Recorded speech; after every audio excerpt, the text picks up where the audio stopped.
Bonjour et bienvenue dans l'interview. Aujourd'hui, je reçois Karine Lallieu. Bonjour. Bonjour. Députée fédérale PS et échevine de la culture, notamment à la ville de Bruxelles. Tout d'abord, question santé. On va parler de ces décisions budgétaires fédérales qui font mal. Maggie de Bloch était la femme la plus populaire, un peu partout dans le pays. Et là, on a l'impression qu'elle se fait un peu moins d'amis. Tout d'abord, les pharmaciens. Les pharmaciens se plaignent qu'ils vont perdre 5% de leurs recettes brutes.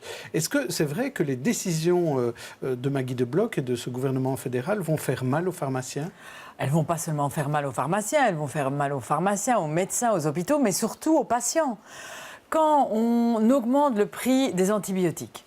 On va venir pour les patients. Voilà. D'abord sur les pharmaciens. Les pharmaciens, oui, il y avait un accord pharmaceutique pour dire que les pharmaciens devaient avoir un rôle de prévention. C'est-à-dire qu'ils devaient conseiller le patient qui était devant eux pour choisir le bon médicament, mais aussi, par exemple, pour choisir les génériques qui coûtent moins à la sécurité sociale. C'est un accord que le président, le gouvernement et Loreto Koninx avaient fait. Cet accord, aujourd'hui, est marché, mis à plat et mis à terre par Maggie de Bloch. Donc les pharmaciens vont perdre de leurs revenus. Et donc, si les pharmaciens se sentent moins appréciés par la ministre, vous avez dit, les autres aussi, les hôpitaux, les patients. Le cas des patients, ce sont ces médicaments qui, tout d'un coup, ne vont plus être remboursés. Oui, qu'est-ce que nous fait croire le gouvernement ? Le gouvernement nous fait croire qu'ils vont faire 900 millions d'économies dans la sécurité sociale et 3,6 milliards à l'échéance 2019, sans toucher aux patients. Alors c'est une vraie imposture, Charles Michel, c'est une imposture. Quand on augmente le prix des antibiotiques, quand on va augmenter x9 le prix des sprays nasaux avec un risque effectivement à un moment donné que les gens se soignent mal, ne puissent plus bien se soigner. Quand on augmente les prix pour l'acidité, et ce sont des maladies chroniques, quand on augmente un ensemble de médicaments, quand on augmente les consultations pour le réel, pour gynécologie, eh bien on touche directement aux patients, on touche directement à la poche du patient. Alors qu'on arrête de prendre, excusez-moi de l'expression, qu'on arrête de prendre les patients, les citoyens, les Belges pour des imbéciles. Aujourd'hui, c'est les patients qui vont payer, les médecins qui vont payer, les hôpitaux qui vont payer. Et encore une fois, qu'on arrête de mentir et qu'on arrête de jouer cette imposture, que Charles Michel arrête de dire que les patients ne seront pas touchés, c'est faux. Mais quand la ministre dit qu'il y a de la surconsommation, et notamment, par exemple, les sprays nasaux dont vous parlez, souvent on dit qu'il y a trop de consommation de ces sprays, et donc si on les fait passer hors prescription et donc plus cher, peut-être qu'il y aura moins de consommation. C'est peut-être aussi positif. Je rappelle que les sprays qui vont augmenter, ce sont des sprays où il y a de la cortisone, qui sont habituellement prescrits par les médecins parce qu'ils sont meilleurs pour la santé que les sprays bon marché. Je ne vais pas citer de marque, je n'en connais pas. Et donc aujourd'hui, on va diriger le patient vers une non-prescription, vers des sprays moins chers, mais qui seront négatifs pour leur propre santé. Ils risquent d'avoir leur muqueuse totalement abîmée et de devoir se faire opérer. Et ils vont être dépendants à des sprays nasaux. Donc c'est une décision budgétaire, ce n'est pas une décision qui va pour la santé des patients et pour la santé, effectivement, de toutes les personnes qui ont des maladies chroniques. Donc quand l'argument est dit il y a de la surconsommation d'antibiotiques ou de sprays nasaux, vous rejetez ça en disant pas du tout, c'est pas ça le problème, c'est purement budgétaire. Ce sont des décisions budgétaires. Les antibiotiques, ce n'est pas les patients qui décident d'en prendre, on ne peut qu'en prendre sous prescription médicale. C'est les médecins qui prescrivent pour que le patient doive en prendre. Demain, il devra les payer plus cher. Quand on va chez le gynécologue, il faut aller chez le gynécologue, c'est la santé des femmes et elles n'y vont pas suffisamment pour éviter justement des complications. Eh bien, ce n'est pas une décision pour la santé des patients, c'est pour une décision uniquement budgétaire. La même chose pour l'ORL, la même chose demain pour les ostéopathes. Je crois qu'aujourd'hui, il n'y a pas de politique de santé dans ce gouvernement, il y a une politique budgétaire et Maggie de Bloch, comme les pharmaciens le montrent, aujourd'hui ils ont des affiches, nuisent gravement à la santé de tous les Belges. Alors vous disiez aussi, les hôpitaux se plaignent aussi, il y a un risque de fermeture de lits. Parce qu'on a trop de lits aussi parfois, pas assez occupés. Il y a peut-être des lits pas assez occupés dans certains services, mais ces lits devraient être transposables dans d'autres services. Je parle par exemple de la gériatrie. On sait que nos seniors vivent de plus en plus longtemps, on devra les prendre en charge. Aujourd'hui, il y a un manque de lits, aujourd'hui, il y a un manque de place. Et donc, il faudrait un transfert de lits, mais pas la fermeture de lits. Encore une fois, là, il y aura une fermeture de lits, il y aura des hôpitaux qui seront moins financés, comme les médecins moins payés. Et qui va devoir payer ça? Mais directement les hôpitaux publics, c'est un transfert de budget vers les hôpitaux publics, vers la région. Et in fine, ce sera des pertes d'emplois pour l'accompagnement des patients. Alors vous disiez, il n'y a pas de politique dans ce gouvernement fédéral en matière de santé. On a vu qu'en matière d'alcool, tous les gouvernements n'ont pas réussi à se mettre d'accord sur un véritable plan alcool commun. Et là, le dossier remonte encore à la surface, puisque le CDNV voudrait qu'on interdise la vente d'alcool tard le soir dans les night shops et les stations-service. Et la ministre de la Santé est contre. Et vous, quelle est votre opinion là-dessus ? Mais il faut effectivement faire un plan alcool. On sait que l'alcoolisme tue, on sait que c'est une maladie grave et beaucoup de personnes sont dépendants de l'alcool. Donc il faut un grand plan santé. Aujourd'hui, c'est qui gagne? Les lobbies. Les lobbies des producteurs d'alcool, les lobbies de producteurs de bière. Alors je ne dis pas que je suis contre la bière, contre le vin, mais contre les abus. Et quand on demande de ne plus vendre de l'alcool après 22 heures du soir, c'est pour éviter cet alcoolisme, cet alcool où les jeunes, par exemple, boivent énormément le samedi.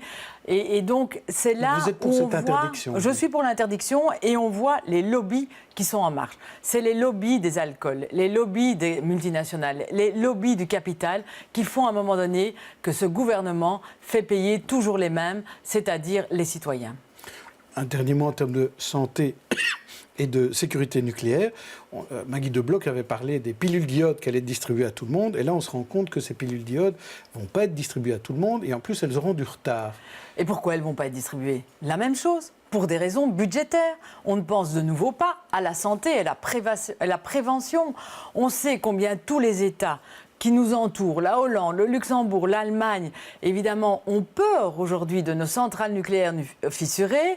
Nous voulons faire la prévention et nous avions demandé que tous les Belges puissent avoir accès à des pilules d'iode. Eh bien là, c'est non. Non pas pour la prévention, non pas pour les Belges, c'est non pour des raisons budgétaire.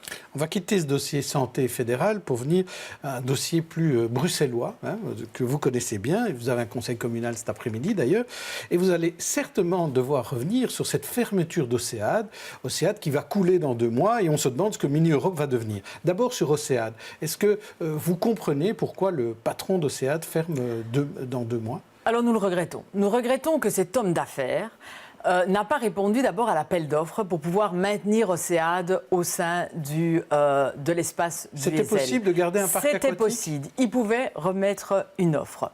Nous lui avons proposé, quand il n'a pas remis d'offre, de rester ouvert jusqu'en octobre 2018, ce qu'il a refusé également. Nous lui proposons d'avoir une cellule de reconversion pour ses emplois. Il refuse et nous apprenons par la presse qu'il va fermer. Nous le regrettons amèrement. Il est très difficile de discuter, de négocier avec cet homme d'affaires qui ne pense avant tout, je pense, à ses propres avantages plutôt qu'au développement des loisirs sur le plateau du Heysel. Mais je rappelle que ce ne sera pas un centre commercial à la place d'Océade si elle disparaît. Oui, certains ont dit que c'est le centre commercial qui allait faire disparaître Océade. C'est totalement faux. Il y aura un parc d'attractions qui est Spiroulan d'ailleurs. Il y aura une augmentation des espaces verts. Il y aura du logement.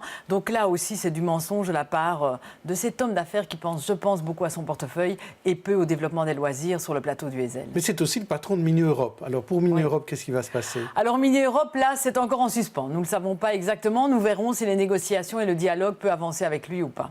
Mais vous avez l'air de dire que c'est difficile de discuter avec lui. C'est très difficile de discuter, mais ce n'est pas moi qui suis dans la négociation. Oui. Mais en tout cas, nous voulions maintenir ces 2 lieux, mais lui a fait un blocage. Il n'a vraiment pas voulu répondre aux appels d'offres. Mais vous faites encore un appel, la ville fait encore un appel à Thierry Meus pour qu'il fasse un effort? En tout cas, un effort pour les rester ouverts jusqu'en octobre 2018, ce que nous proposons. Et puis, par la suite, voir comment on peut négocier avec lui. Mais je rappelle qu'il y a une chose que la ville de Bruxelles fait, c'est investir dans ces piscines publiques, parce que nous estimons effectivement que là aussi sont les loisirs de nos Bruxellois et de nos habitants de la ville de Bruxelles. Donc il faut encore nager à Bruxelles, hein, ça c'est important. Il faut encore nager à Bruxelles et nous sommes une des communes qui a le plus de piscines ouvertes au public et de piscines publiques. Alors apparemment vous allez nager dans des couloirs parallèles pour les élections de 2018, puisque dans la presse on disait ce week-end que l'alliance MRPS à la ville de Bruxelles allait être reconduite. Alors c'est vrai? Il n'y a aucun préaccord et Rien n'a été signé? à 2 ans, vous comprenez bien qu'à 2 ans des élections, eh bien, il n'y a pas de préaccord parce que ce sera aux Bruxellois, aux habitants de la ville de Bruxelles à décider si oui ou non nous pouvons rester. Ce qui est vrai, et je ne vais pas mentir ici, c'est que l'équipe s'entend bien aujourd'hui. C'est qu'elle a lancé énormément de grands projets et de réformes. Et vous dire que nous avons tous envie d'inaugurer les grands projets qui diront peut-être après 2018, c'est une vérité. Mais ce sera quand même à l'électeur à décider. Et heureusement, c'est comme ça la démocratie. Alors, question rapide sur d'autres petits sujets. D'abord, Bipost. On a annoncé ce matin que Bipost veut avaler son homologue néerlandais, que l'État passerait dans le capital de cette nouvelle entité de 51% à 40%, et qu'il y aurait des perspectives de création d'emplois de 3200 emplois à la fois en Belgique et aux Pays-Bas. C'est une bonne nouvelle quand un service public devient comme ça une société qui en veut et qui veut s'étendre à l'étranger, non ? Alors que Bipost veut grandir, je le comprends, et qu'ils veulent essayer de s'appuyer sur d'autres postes, je le comprends. Ce que je n'accepte pas, et qu'au Parti socialiste on n'accepte pas, que ce ne soit plus une entreprise publique. C'est-à-dire que l'État descende à moins de 50% de l'actionnariat. Parce que ça veut dire quoi demain ? Ça veut dire la mise en danger des missions de service public. Ça veut dire demain peut-être un centre de décision qui sortira de la Belgique. Ça veut dire des emplois en cause. Parce que vous comprenez bien que le modèle de la Poste hollandaise n'est pas du tout un modèle de la Poste belge. Il y a très peu de missions de service. Aujourd'hui, ce sont des étudiants qui distribuent le courrier ou des femmes qui n'ont pas d'emploi qui distribuent le courrier. C'est plutôt les Hollandais qui devraient avoir peur, puisque c'est la Poste belge qui avale la Poste hollandaise. Oui, mais pourquoi descendre en dessous de 50% du capital ? La Poste belge a fait sa révolution grâce à ses postiers, grâce à ses travailleurs qui ont fait des efforts considérables de productivité. C'est grâce à ces travailleurs. Aujourd'hui, on les met en danger parce que l'État sort du capital, sera plus majoritaire dans le capital. Et là, nous nous y opposerons. On pense que la Poste doit rester une entreprise publique, c'est-à-dire à 50% de capital de l'État, pour maintenir effectivement l'emploi en Belgique, le centre de décision en Belgique, et qu'on ne nous fasse pas croire, à un moment donné, qu'on renforce la Poste belge et le centre de décision en Belgique en sortant du capital. Là aussi encore, c'est de l'imposture de ce gouvernement. Donc oui à l'expansion, mais en gardant 50%. Oui, parce que ce n'est qu'un premier pas. Et demain, est-ce qu'on va privatiser aussi Proximus ? Ce sont des fleurons de la Belgique. On a vendu assez de fleurons. Moi, j'estime que ces entreprises doivent rester des entreprises publiques. Alors, autre question, encore plus rapide, parce qu'il nous reste peu de temps. Le député bourgmestre avocat Armand de Decker, inquiété dans le Kazakh Gate, est-ce qu'il doit faire un pas de côté ? C'est à lui de décider, au MR de décider, mais c'est inquiétant, c'est interpellant. 700 000 euros, il a reçu 700 000 euros alors qu'il était président du Sénat pour ouvrir la porte d'un ministre de la Justice. Ça me pose énormément de questions, mais c'est à lui de décider au MR. Et demain, évidemment, les élections américaines, Clinton, Trump, est-ce qu'il y a vraiment un suspense ? Oui, il y a un suspense. Oui, il y a un suspense. À toute élection, il y a du suspense. Et j'espère évidemment que c'est Mme Clinton qui remportera les élections pour le bien des États-Unis, mais aussi pour le bien de l'Europe et même, je crois, de l'équilibre dans ce monde. Qu'est-ce qui peut se passer si Trump gagne ? C'est quoi le message si Le message, c'est un message de haine, c'est un message de populisme, c'est un message de conflit entre les différentes populations, qu'on soit noir, qu'on soit d'origine latino-américaine, qu'on soit musulman. Donc c'est des messages de conflit, de clivage, et ce ne sont pas des messages effectivement d'un monde qui pourrait travailler ensemble dans le dialogue. Vous croyez en l'Amérique, mais pas celle de Trump. Je ne crois pas en l'Amérique de Trump, j'ai cru, et je crois en l'Amérique d'Obama et de Mme Clinton. Merci Karine Lallieu. À demain pour notre invité, et bonne journée et bonne soirée.